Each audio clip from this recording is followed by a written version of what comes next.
सुनो, अगर तुम यह सोचते हो कि जितनी जल्दी सब कुछ हो जाए उतना बेहतर होगा या जितनी तेज गति होगी उतना ज्यादा मजा आएगा, तो तुम गलत हो।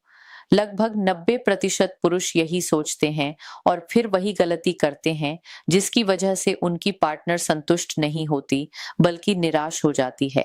क्या तुमने कभी नोटिस किया है कि वह अचानक चुप हो जाती है या बस चुपचाप लेटी रहती है जैसे कोई गुड़िया हो? यह एक संकेत है कि तुम कुछ गलत कर रहे हो। आज मैं तुम्हें वह तकनीक बताने जा रही हूँ जो मैंने अपने 10 साल के अनुभव में सीखी है। एक ऐसा तरीका जो तुम्हें 30 मिनट तक टिके रहने में मदद कर सकता है। तुम उसे वह संतुष्टि दे सकते हो जो वह सच में चाहती है, और हो सकता है कि वह खुद तुमसे फिर से मांग करे। यह जानकारी शायद जल्द ही हट भी सकती है, क्योंकि YouTube को यह पसंद नहीं आता कि मैं इन विषयों पर इतनी खुलकर बात करूं। इसलिए इसे अभी देख लो और बाद में यह मत कहना कि मौका नहीं मिला। नमस्ते दोस्तों, मैं हूं आपकी अपनी नाइट हेल्थ डॉक्टर, और आप देख रहे हैं नाइट हेल्थ डॉक्टर, जहां हम सीखते हैं कि बिस्तर में असली मर्द कैसे बनना है, सिर्फ सोचने वाला नहीं। अगर तुम सच में अपनी पत्नी या गर्लफ्रेंड से प्यार करते हो, तो उनकी खुशी और उनकी सेहत के लिए एक काम करो, अभी इसी वक्त इस चैनल को सब्सक्राइब कर लो। अगर तुम पहली बार देख रहे हो या अभी तक चैनल को सब्सक्राइब नहीं किया है, तो तुरंत कर लो, क्योंकि ऐसी सच्ची और काम की जानकारी तुम्हें कहीं और नहीं मिलेगी। और हाँ, नीचे कमेंट में हर हर महादेव लिखो और अपना नाम भी शेयर करो। जल्दी से कमेंट में बताओ कि आज तुम मुझे कहाँ से देख रहे हो। क्या तुम जयपुर, पुणे, लखनऊ, अहमदाबाद, इंदौर से जुड़े हो या कहीं और से? बस अपना शहर लिख दो, क्योंकि मुझे बहुत अच्छा लगता है जब तुम बताते हो। सबसे पहले यह समझो कि गलती कहाँ हो रही है। जब तुम उसके साथ होते हो तो तुम सोचते हो कि जितनी जल्दी सब कुछ हो जाए उतना अच्छा है। ये वही गलती है जो बहुत से लोग एडल्ट वीडियो देखकर सीख लेते हैं। उन वीडियो में अभिनेत्रियों को अभिनय करने के पैसे मिलते हैं, लेकिन असल जिंदगी में एक महिला का शरीर सिर्फ असली उत्तेजना पर ही प्रतिक्रिया देता है।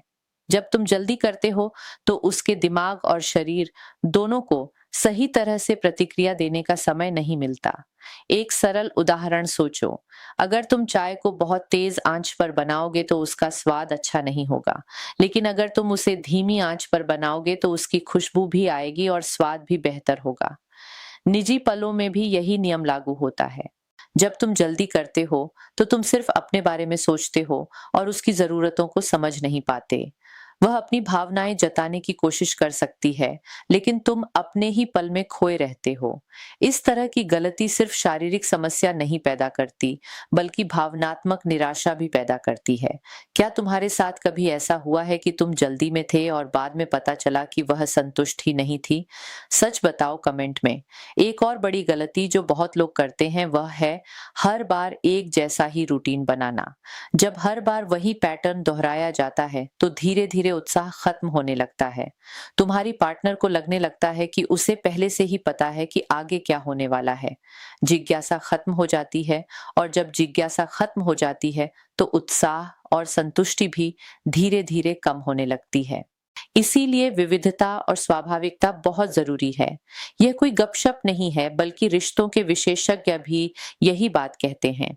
अब एक और बात सोचो, क्या तुमने कभी नोटिस किया है कि जिन दिनों तुम ज्यादा घबराए हुए या दबाव में होते हो, उन दिनों सब कुछ वैसा नहीं होता जैसा तुम चाहते हो? यह सिर्फ संयोग नहीं है। जब मन तनाव में होता है तो शरीर में कॉर्टिसोल नाम का एक हार्मोन बढ़ जाता है, और यह हार्मोन सीधे प्रदर्शन और अनुभव को प्रभावित कर सकता है। बहुत से पुरुष चुपचाप यह दबाव अपने मन में रखते हैं कि क्या वे अपनी पार्टनर को खुश कर पाएंगे या नहीं। जब यह सोच बार बार दिमाग में घूमती रहती है तो शरीर और मन एक साथ सही तरह से काम करना बंद कर देते हैं, और वहीं से निराशा शुरू हो जाती है। लेकिन एक बहुत महत्वपूर्ण बात है जिसे तुम्हें समझना जरूरी है, और वह है लय और नियंत्रण की भूमिका। एक कुशल तबला वादक के बारे में सोचो। वह कभी भी पूरी गति से शुरुआत नहीं करता। वह धीरे धीरे शुरू करता है, फिर ताल को धीरे धीरे बढ़ाता है, और फिर एक ऐसा पल आता है जब सब कुछ पूरी तरह तालमेल में बहने लगता है। वही पल उस प्रस्तुति को अविस्मरणीय बना देता है। ठीक उसी तरह जब दो लोग स्वाभाविक लय में चलते हैं और एक दूसरे की प्रतिक्रियाओं को समझते हैं, तो अनुभव सिर्फ जल्दी खत्म करने से कहीं ज्यादा गहरा और अर्थपूर्ण बन जाता है। असली रहस्य गति में नहीं है, बल्कि जागरूकता, धैर्य और एक संतुलित लय में साथ चलना सीखने में है। जब आप धीरे चलना सीखते हैं और अपने साथी की प्रतिक्रियाओं पर ध्यान देने लगते हैं, तो कुछ बिल्कुल अलग होने लगता है। अंत तक जल्दी पहुंचने की बजाय वह पल ज्यादा स्वाभाविक और जुड़ा हुआ महसूस होने लगता है। लय का मतलब है एक स्थिर प्रवाह बनाए रखना, न इतना धीमा कि उस पल की ऊर्जा खत्म हो जाए और न इतना तेज कि असहज लगने लगे। शरीर को प्रतिक्रिया देने के लिए समय चाहिए होता है, और आपके साथी की हर छोटी प्रतिक्रिया वास्तव में एक संकेत होती है जो बताती है कि वह कैसा महसूस कर रही है। जब आप इन संकेतों को समझने लगते हैं, तो पूरा अनुभव बदल जाता है। इसे एक नृत्य की तरह समझिए। एक अच्छे नृत्य में दोनों लोग साथ साथ चलते हैं। एक कदम के बाद दूसरा कदम आता है और धीरे धीरे दोनों बिना बोले एक दूसरे को समझने लगते हैं। जब यह तालमेल बन जाता है, तो वह पल दोनों के लिए कहीं ज्यादा सुखद हो जाता है। यहाँ नियंत्रण भी बहुत महत्वपूर्ण भूमिका निभाता है। बहुत से लोग सोचते हैं कि नियंत्रण का मतलब उस पल को रोक देना है, लेकिन असल में इसका मतलब है यह समझना कि कब धीमा होना है, कब थोड़ी देर रुकना है और कब आगे बढ़ना है। यह कमजोरी नहीं है। वास्तव में अपनी गति को नियंत्रित करने की क्षमता आत्मविश्वास की निशानी है। जो व्यक्ति शांत और संतुलित रह सकता है, वह स्वाभाविक रूप से दोनों के लिए बेहतर अनुभव बनाता है। एक और चीज है जिसे बहुत लोग भूल जाते हैं, और वह है भावनात्मक जुड़ाव। भावनात्मक समझ के बिना शारीरिक नजदीकी धीरे धीरे सिर्फ एक सामान्य क्रिया जैसी लगने लगती है। लेकिन जब दो लोगों के बीच भावनात्मक आराम और भरोसा होता है, तब एक साधारण सा पल भी बहुत मायने रखने लगता है। क्या आपने कभी किसी का हाथ पकड़ा है और बिना कुछ कहे खुद को समझा हुआ महसूस किया है? वही खामोश जुड़ाव किसी रिश्ते को सच्चा और सुरक्षित बनाता है। शोध में यह भी पाया गया है कि जो जोड़े भावनात्मक नजदीकी बनाए रखते हैं, यानी एक दूसरे की बात सुनते हैं, सम्मान करते हैं और सच्ची देखभाल दिखाते हैं, वे अक्सर अपने निजी पलों में भी बेहतर अनुभव करते हैं। जब लोग भावनात्मक रूप से सुरक्षित महसूस करते हैं, तो शरीर स्वाभाविक रूप से ऐसे हार्मोन छोड़ता है जो भरोसे और स्नेह की भावना को मजबूत करते हैं। यही वजह है कि छोटी छोटी बातें जैसे शांत होकर बातचीत करना, साथ में चाय पीना या एक दूसरे से दिन के बारे में पूछना भी रिश्ते को मजबूत बनाता है। यही छोटे पल भरोसे की नींव बनाते हैं, और जब नींव मजबूत होती है तो बाकी सब कुछ आसान हो जाता है। अब बात करते हैं सहन शक्ति की, क्योंकि बहुत से लोग सोचते हैं कि यह सिर्फ शारीरिक ताकत पर निर्भर करती है, लेकिन यह पूरी तरह सही नहीं है। सहन शक्ति का संबंध मन से भी होता है।